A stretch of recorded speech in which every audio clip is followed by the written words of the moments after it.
તો જૂનાગઢમાં મહાનગરપાલિકાના સફાઈ કામદારોએ મ્યુનિસિપલ કમિશનરને પોતાની વિવિધ માંગણીઓને લઈને આવેદનપત્ર પાઠવ્યું છે।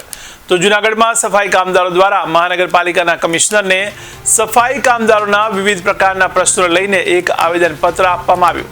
આવેદનપત્રમાં દર્શાવેલા પ્રશ્નોનું 2 દિવસમાં નિરાકરણ નહીં આવે તો જૂનાગઢ મહાનગરપાલિકાના તમામ સફાઈ કામદારો ગાંધી ચિંધ્યા માર્ગે આંદોલન કરશે તેમ પણ આવેદનપત્રમાં જણાવવામાં આવ્યું છે।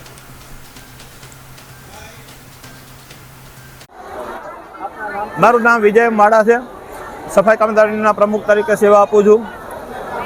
સફાઈ કામદાર જૂનાગઢ મહાનગરપાલિકામાં કાયમી કર્મચારી, રોજમદાર, સખી મંડળના બહેનો, કોન્ટ્રાક્ટમાં કામ કરતા કર્મચારીઓ, ડોર ટુ ડોરમાં કામ કરતા કર્મચારીઓના પ્રાણ પ્રશ્ન માટે આજે અમે રેલી કાઢી હતી। રેલીની અંદર અમારા પ્રશ્ન રજૂ કર્યા છે। કાયમી કર્મચારીના વારસદારોને નોકરી આપે, સ્વૈચ્છિક નિવૃત્તિના નિયમો મંજૂર થાય। સખી મંડળની બહેનો કોન્ટ્રાક્ટમાં કામ કરે છે એ બધા કર્મચારી, ડોર ટુ ડોરમાં કામ કરે છે બધા કર્મચારીનો કોન્ટ્રાક્ટ રદ કરી અને ફિક્સમાં લેવામાં આવે, આઉટસોર્સિંગ સદંતર બંધ કરવામાં આવે એવી અમે રજૂઆત કરી છે। રોજમદાર કર્મચારીઓ છે 42 જેટલા, એ બધાને ભૂતકાળમાં કાયમી કર્યા છે, અત્યારે પણ કાયમી કરવામાં આવે એવી અમે માંગણી કરી છે। પેન્શન પ્રથાની માંગણી કરી છે। અનેક અમારા 12 મુદ્દાઓ લઈ અને અમે માન્ય કમિશનર સાહેબને રજૂઆત કરી છે।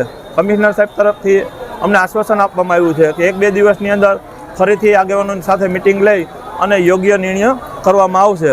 અમે આશ્વસ્ત છીએ કે અમારા પ્રશ્ન વહેલાસર નિરાકરણ આવશે અને અમને વિશ્વાસ છે। તેમ છતાં પણ જો અમારા પ્રશ્ન હલ નહીં થાય તો ન છૂટકે 28 તારીખના રોજ અમે 1 દિવસને માસસીએલ મૂકી અને ધરણા કરવાના છીએ અને બીજી તારીખે સતંતર બને સફાઈની કામગીરી બંધ કરીને પ્રતિક ઉપવાસ આંદોલન કાળવા ચોક ખાતે બાબા સાહેબના ઠેચી પાસે અમે કરવાના છીએ।